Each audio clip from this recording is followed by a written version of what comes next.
We have reached the third chapter of the age of industrialization, and we in the last topic we were discussing. We have already touched chapter three, industrialization in the colonies, and we have already discussed on the first topic, that is the age of Indian textiles.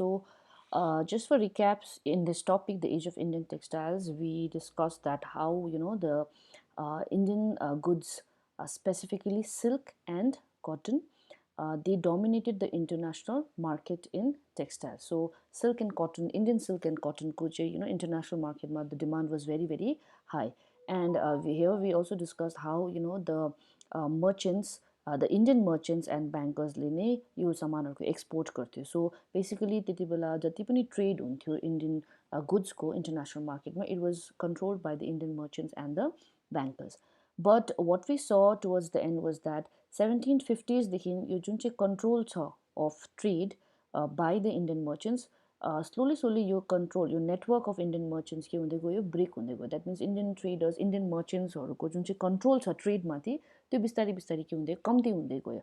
And it was taken over by the European companies जसले चाहिँ राजाहरूकोबाट, local कोर्ट्सहरूबाट they started getting कन्सेसन्स. उनीहरूले ट्रेडमा monopoly rights पाउन थाले. Monopoly rights भनेको उनीहरूले मात्रै त्यो सामानको ट्रेड गर्ने राइट्सहरू पाउन थाले. सो द्याट्स हाउ इन्डियन मर्चेन्ट्सहरू they were thrown out of the competition. And we also discuss पहिला सुरत र Hooghly was a very important port, र यही दुईवटा पोर्टबाट नै सामानहरू it was sent to the international market. But after the European companies took over, these ports, that is of Surat and Hooghly, these ports started to die. Less use हुन थाल्यो यो पोर्ट्सहरू, र हराउँदै गयो त्यो पोर्ट्सको significance. In place of that, Bombay, Calcutta, जस्तो नयाँ पोर्ट्सहरू चाहिँ they were more used by the East India Company or the European companies. Okay, and today our topic shall be how यो जति पनि चेन्जेस आयो ट्रेडमा, यो चेन्जेसले गर्दाखेरि चाहिँ how did it affect the life of the weavers and other artisans. So particularly we are talking about the weavers here. Okay, these weavers, the picture of a weaver at Gujarat has been shown here.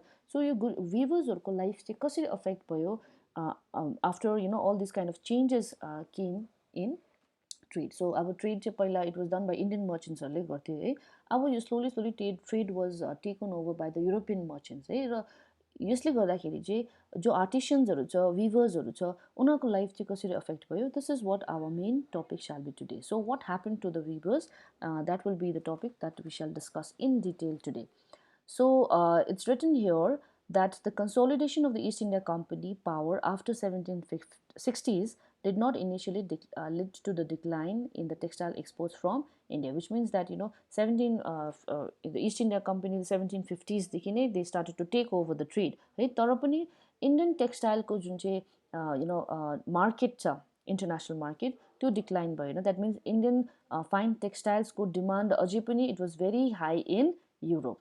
Okay, so these British company instead of setting up their cotton industries, उनीहरूले आफ्नो cotton industries इन्डियामा set नगरेर चाहिँ what they decided was to expand the textile exports from India. So इन्डियाको जुन चाहिँ यो silk and कटनको अलरेडी जुन चाहिँ को डिमान्ड चाहिँ एकदम ज्यादा छ, त्यो सामानको चाहिँ उनीहरूले trade expand गर्ने, that is the decision that they took. Okay, but they had to face many problems in the beginning. That means the East India Company, right, Britishers को जुन चाहिँ East India Company छ, उनीहरूले पनि certain problems face गर्नु पर्यो.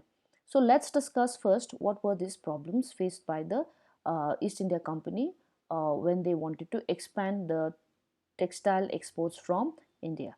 So the East India Company लाई 1760s देखि 1770s सम्म चाहिँ East India Company लाई गुड्सहरूको रेगुलर सप्लाई है त्यो पाउनु चाहिँ it was very very difficult. That means अब they wanted to export the Indian cotton and silk which were in very high demand. तर यो सामानहरू एक्सपोर्ट गर्नको लागि उनीहरूले दे निडेड द सामान होइन, दे निडेड दिस मटेरियल्स, यो कटन एन्ड सिल्क मटेरियल्स उनीहरूकोमा हुनु पर्थ्यो, अनि मात्रै उनीहरूले के गर्नु सक्थ्यो, त्यसलाई एक्सपोर्ट गर्न सक्थ्यो, राइट. तर त्यो सप्लाई चाहिँ पाउनु it was very very difficult. Okay, I mean supply regular थिएन, मतलब कन्टिन्युसली उनीहरूले कटन र सिल्कको जुन चाहिँ मटेरियल्स छ त्यो चाहिँ उनीहरूले सप्लाई जेनेरेट गर्नु सकेन, रेगुलर सप्लाई जेनेरेट गर्नु सकेन, इन्स्योर गर्नु सकेन.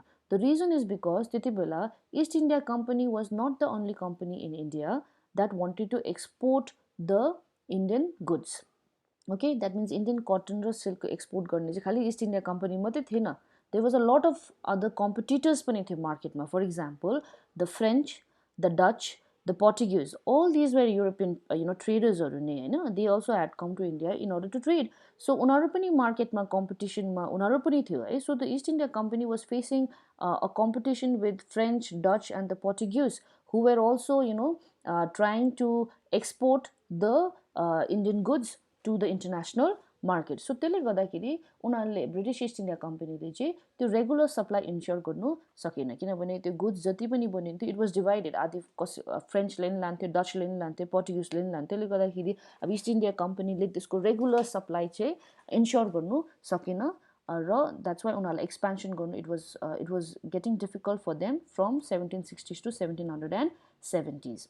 Okay, so because our Indian goods demand was very high, there were many buyers. East India Company also wanted to buy that. French, Dutch, Portuguese also unhale kinera they wanted to supply it to the international market. So त्यसले गर्दा weavers र merchants चाहिँ they were at the benefit. उनीहरूलाई advantage थियो त्यसको. उनीहरूले they could sell the product to the best buyer भनेको जसले उनीहरूलाई आफ्नो सामानको राम्रो प्राइस दिन्थ्यो.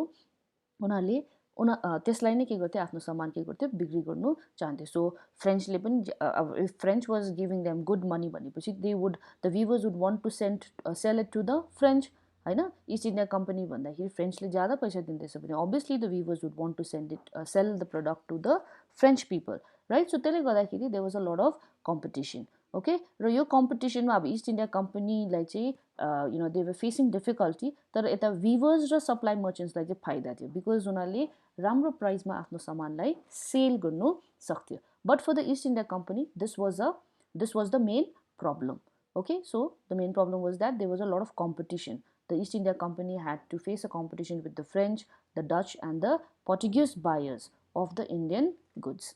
Okay, so त्यसले गर्दा उनीहरूले regular supply of goods ensure गर्नु सकेन र उनीहरूले एक्सपोर्ट पनि राम्रो गर्नु सकेन through out 1760s to 1770s. Okay, so now the point is, what did the East India Company do to solve this problem? है, उनीहरूले के गर्यो यो प्रब्लमलाई सल्भ गर्नु. अब उनीहरू they were traders, they wanted to get their hands on the Indian जुन चाहिँ टेक्सटाइल्स छ त्यसमा they wanted to get full monopoly, उनीहरूले मात्रै पाओस् त्यो सामान है भन्ने, that is what they wanted. So how did they eliminate this competition, या उनीहरूले के स्टेप्स लियो यो कम्पिटिसनबाट अरूलाई हटाउने है र उनीहरूले नै सामान पाउने को लागि चाहिँ what were the steps taken by the East India Company? So I've written a question here, how did the East India Company assert monopoly right to trade? Monopoly है त्यो इन्डियन गुड्सको ट्रेड चाहिँ ट्रेड मोनोपोली पाउनुको लागि चाहिँ